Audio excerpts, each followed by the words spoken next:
Hi everyone, my name is Maeve McMahon and I'm the Agents of Change Community Manager. I'm here today to talk to you about self-determination, which is a very important critical concept for you to know for the ASWB exam and for your social work career in general. Self-determination is a core social work value and something that cannot be underestimated in the field. It is one of the foundations of social work.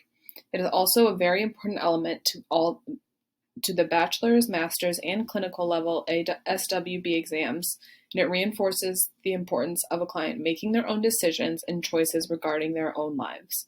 And as social workers, we are there to support them in doing so, but not make the decisions for them. So next, let's define self-determination as seen in the social work dictionary. So this definition is an ethical principle in social work that recognizes the rights and needs of clients to be free to make their own decisions and choices. So an example of self-determination in social work can be seen in elderly patients.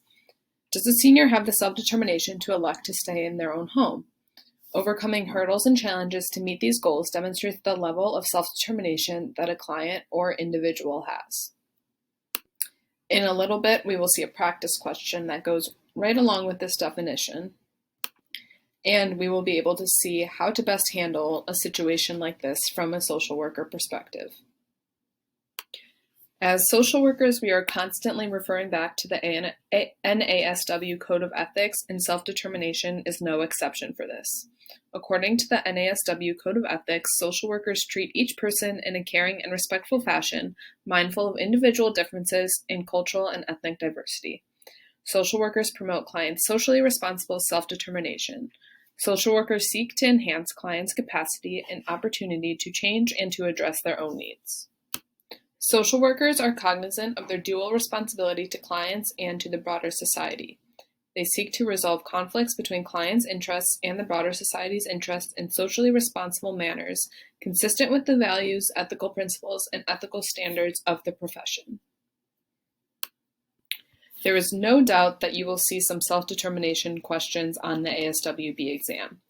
Focus on ensuring the client understands all options available to them, as well as the consequences of these choices when giving your answer. Reinforce the client's self-determination and help them toward making their decisions. In this way, you can empower the client by helping them to make a decision based on what is important to them without making the decision for them. Here is an example of a self-determination question that might be seen on the exam. You are completing an intake with an elderly man and his daughter at an assisted living center. The daughter states that she wants her father to move into an assisted living facility as he is no longer able to take care of himself. When you inquire further, it is noted that the father is able to grocery shop, attend appointments, and pay bills on his own. The father has high blood pressure and is at risk for heart conditions. When asked about his living preference, he states, "I am not ready to move out of my home. I have lived there for 50 years and don't want to leave." In this situation, what should the social worker do? A. Encourage the man to consider his daughter's concerns and consider moving into the facility. B. Acknowledge the man's statements and explain that he is welcome to inquire about the facility whenever he is ready.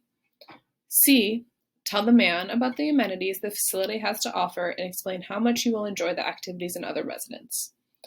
D. Ask the daughter to consult the man's physician regarding his health and ability to live independently.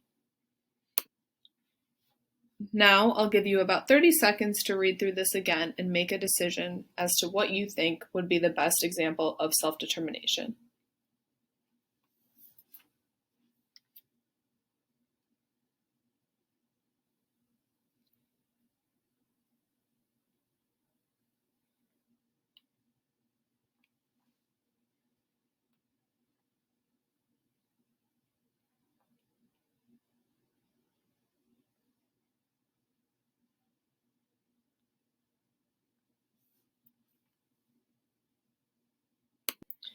If you guessed B, then you are correct.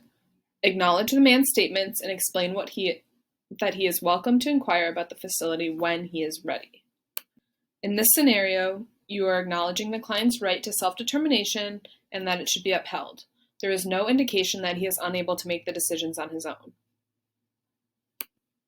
You can see that he is able to grocery shop and attend appointments on his own, as well as live a healthy lifestyle by himself. So trying to force him into a facility would be honoring his daughter's wishes rather than honoring his right to self-determination. Here we have some strategies for when you get to self-determination questions on the exam. Think about the response that supports and respects the client's self-determination. Here are some questions to ask yourself. Which answer or option best reinforces the client's own self-determination? Then, rule out any answers that do not support self-determination. Some will be easy to recognize. Never choose a choice that is solely reflective of the social worker's opinion of the situation. This is unethical in practice and does not reflect client self-determination. As we know, you will always come across people with different opinions of you, and you have to honor these opinions of your clients. As always in social work, self-determination circles back to ethics. Self-determination is an important ethical principle.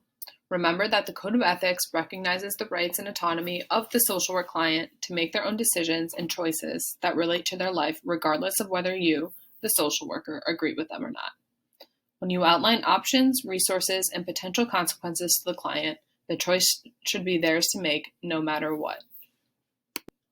All that you can do is inform them of what could happen in regards to each choice and then support them throughout the decision making. So thank you for joining us today to talk about self-determination. If you are looking for more study content, please check out the paid study materials that we have available at agentsofchangeprep.com. If there are any questions at all, please feel free to contact us at contact@agentsofchangeprep.com. You can also find tons of content on our YouTube channel or on our podcast titled Agents of Change Social Work Test Prep. Thank you for joining me today and happy studying.